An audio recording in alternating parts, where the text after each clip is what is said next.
Envoy. I hope you found what you were looking for, because those ruins are about to be a distant memory.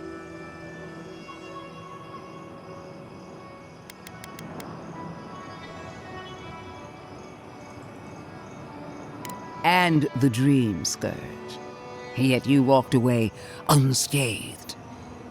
Fascinating. This is a spring from which the dream scourge flows, injecting poison into the veins of the island. No, a cleansing fire. Poison or cure?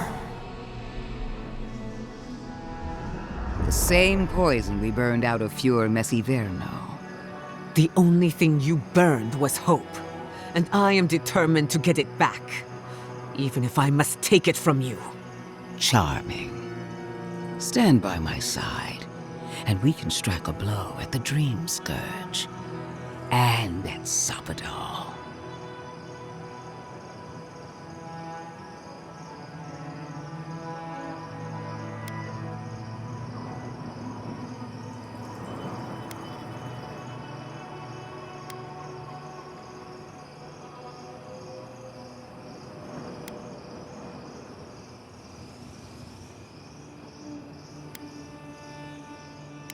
Would you tear down everything we've built?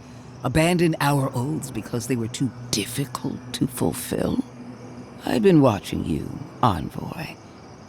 You, who survived when so many godlike fell. You alone cared for me after death.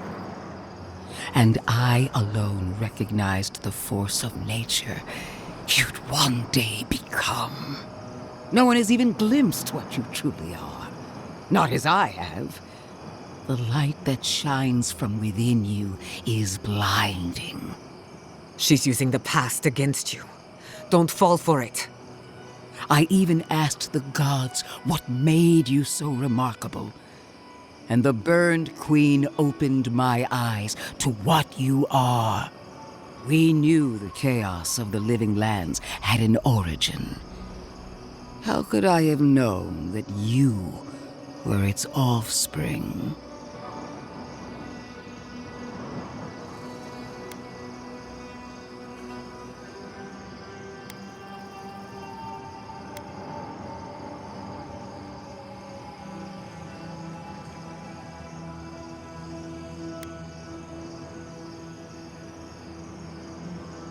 We have that much in common.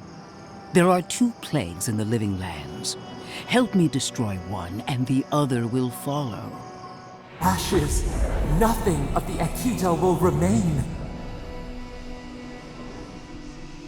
We may not burn out the dream scourge here, but we can burn out its symptoms and take the fight to your patron. Spirits cry out, bury the fire, but still they rage. Hubris. She assumes a great deal about a force she barely understands. Always thinking with your sword. You zealots never change. I happen to like these ruins. They've been very informative. Without them, I'd never have learned there was a new god in the living lands. Another reason why they should be destroyed. Sabadal is dangerous, but an archmage is more unpredictable by far.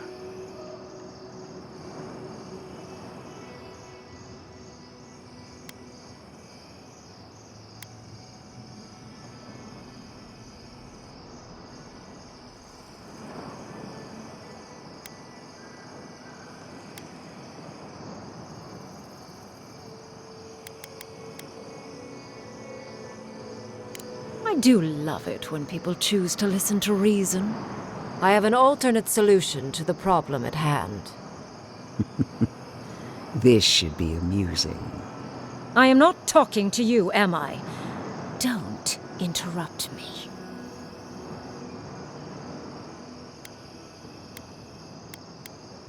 Don't make me separate your skin from your muscle. I can sever the connection between the Adra in the ruins and the rest of the living lands. It will isolate the dream-scourged essence and halt the creation of new dream thralls in Shatterscarp. But those that exist will remain. My solution will end the plague in this region, I believe, and keep Lodwyn from having to do terrible things to those nice ruins.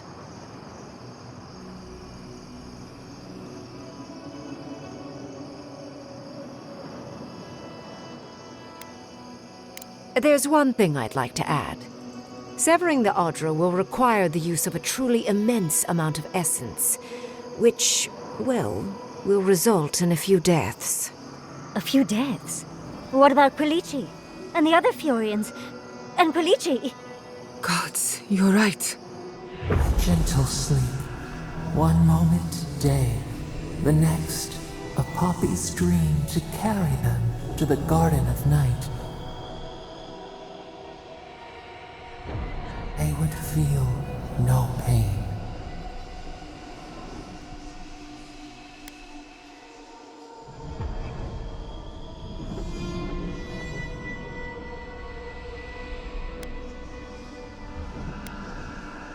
Well, in layman's terms, she's going to rip the essence out of a bunch of people in Shatterscarp. For what it's worth, her theory is sound. She could stop the Dream Scourge. In Shatterscarp, at least. Correct? I knew I liked you for a reason, Envoy. There is no control over who will perish in the process. But it will stop the Dream Scourge from spreading in Shatterscarp. No new Dream Thralls will be created. I once thought of pursuing such an idea, but only after careful study. What she suggests is anything but careful. It's not an ideal solution. But it is easier to save a life when you've amputated the necrotic limb, so to speak.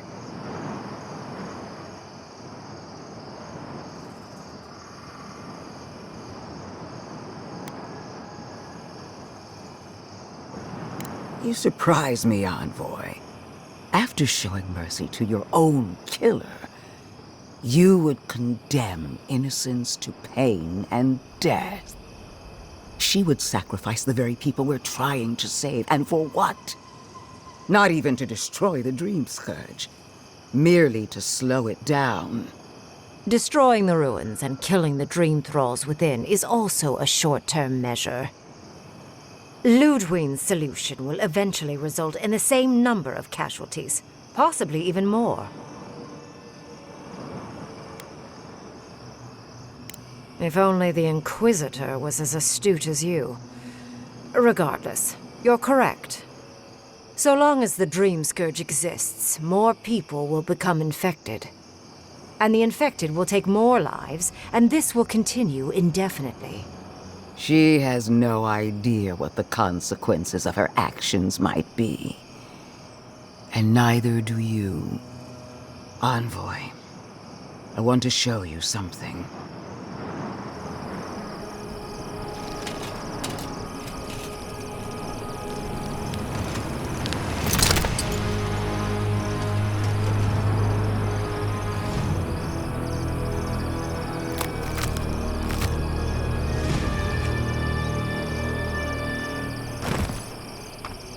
I swore an oath to my goddess.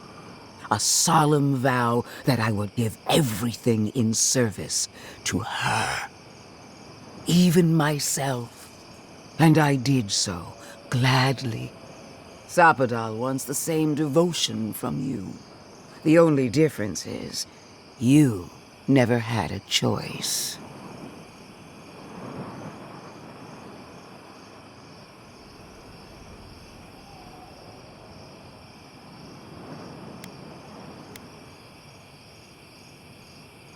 And what makes you so sure the decision is truly yours?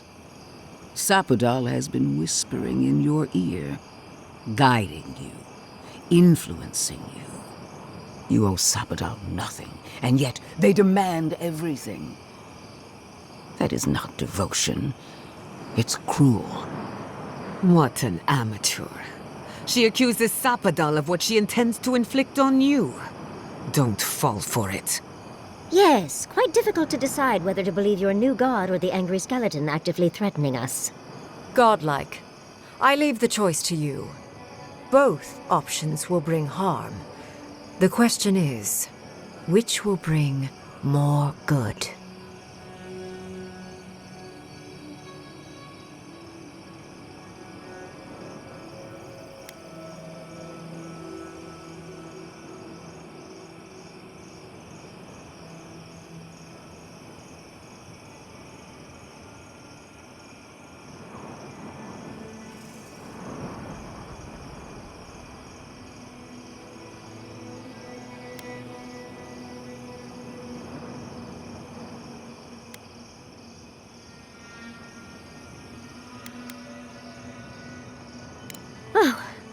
What a relief. You really scared me there, Envoy. I don't like our options, but maybe we can learn something from this one. Let's just hope Kolichi is all right. So be it. Sapadal's hold over you is stronger than I suspected. Rune, strengthen the living leaves. We twine. Attune your soul to Sapadal to assist my focus on the Adra. You're the only one who can do that part. And Yatsley, come, help me. I think you'll enjoy this. Marinzos Klapan Ed Marslante.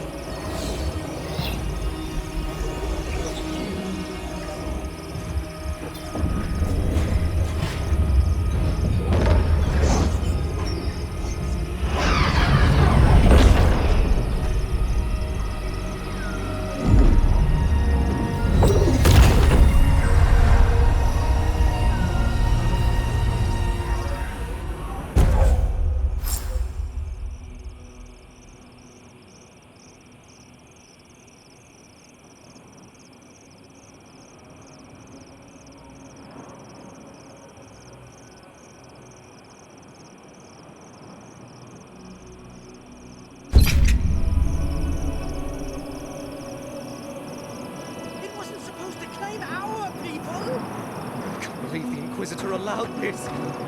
Godlike. Speak with me a moment. You and... Why are we deferring to that maniac Ryngrim? Ugh. I don't trust this heathen magic.